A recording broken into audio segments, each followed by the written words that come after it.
Aloha, Maya Ananda here, and welcome to Sunday morning here at Gentle Feather Institute. It's a bit of a chilly morning. I've got my comfy scarf on this morning, but I wanted to share a few thoughts about the Instagram post that I put up just this morning. It's a photo of the sun rising over the road. I was driving to the farmer's market this morning and very carefully, mind you, took a photo of just the sun rising through the trees. And it just struck me, every day, every moment, we really have a choice of what we choose to do with this day before us. Now, I know for those of you sitting in grief, especially new to grief, that, that new day can just feel very daunting.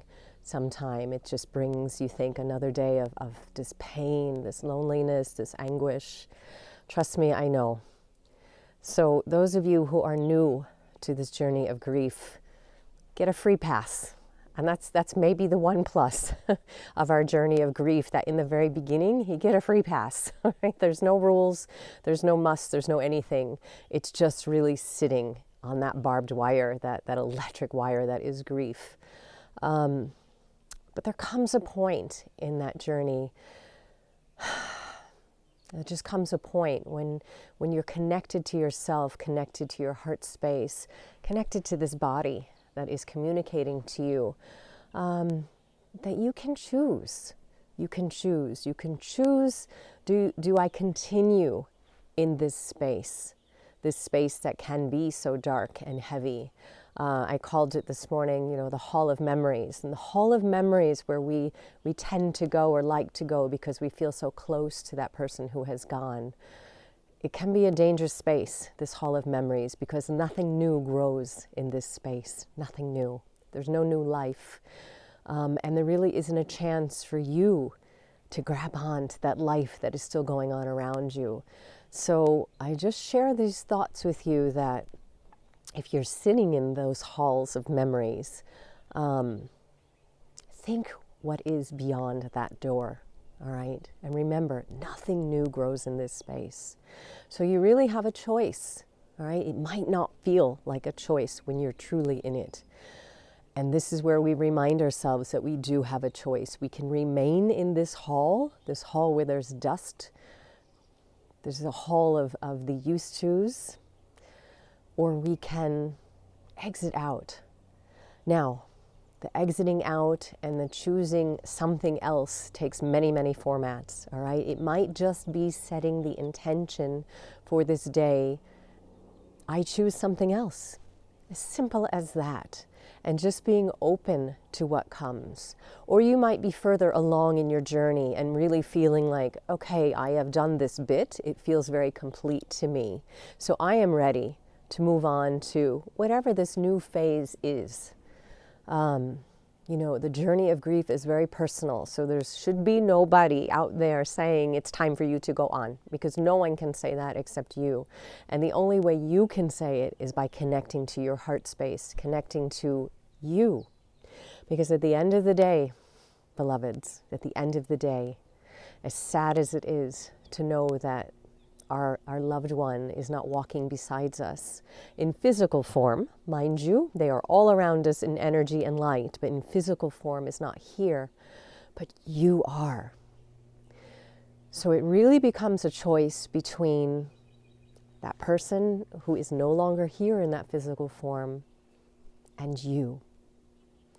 And if no one has said it, I'm going to say it to you this morning, that you are so important. You are so special. There is a reason that you're here. There's a reason that your light is still shining. So here at Gentle Feather, we're not shoving you, pushing you, telling you anything. We are just gently walking beside you so that you can gracefully move through grief and sorrow. My words are mumbling this Sunday. Gracefully moving through grief and sorrow. That is the journey of grief. Remember, there's no fast forward. There is no jump over, no anything that gets us through quicker.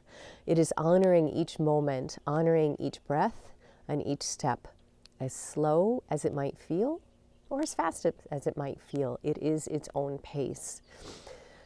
So although grief can feel like this overpowering, overwhelming entity, and trust me, I get it, it does.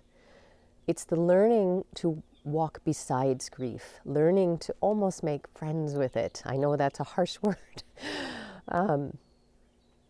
Getting accustomed to it, honoring it. That's the word we use, just honoring grief, honoring the journey, honoring your journey. And there will be a time, again, depending where you are in your journey, if you are new to grief, it is still all about that person who is no longer here, again, in physical form. There will be a time, and you will know within you, there will be a time where you can shift from the focus to that person who isn't here to you.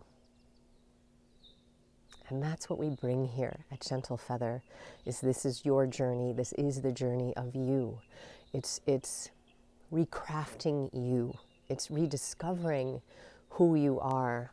It is birthing new aspects of you, and it is gracefully letting go of so much sometimes, but gracefully letting go of things, of memories, of the you that used to be. And that can be such a tough challenge. But that is the journey, is this graceful shedding, so that you at the end of the day can stand there and go, okay,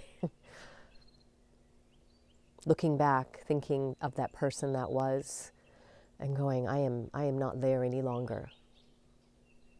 And in our journey of grief, it's good to do that every once in a while, to take stock of how far you really have come, because it can be very easy to get stuck in that hall of memories. It can be very easy to get stuck in what was. Again, gracefully gliding through grief, through sorrow, to the recrafting of this new version of you. So that's our Sunday morning. Thank you for joining us. And I'm wishing you peaceful gliding today on your journey, wherever you are, wherever these words find you. Know that you are loved and you're not alone in this journey. I'm Maya Ananda. Peaceful gliding.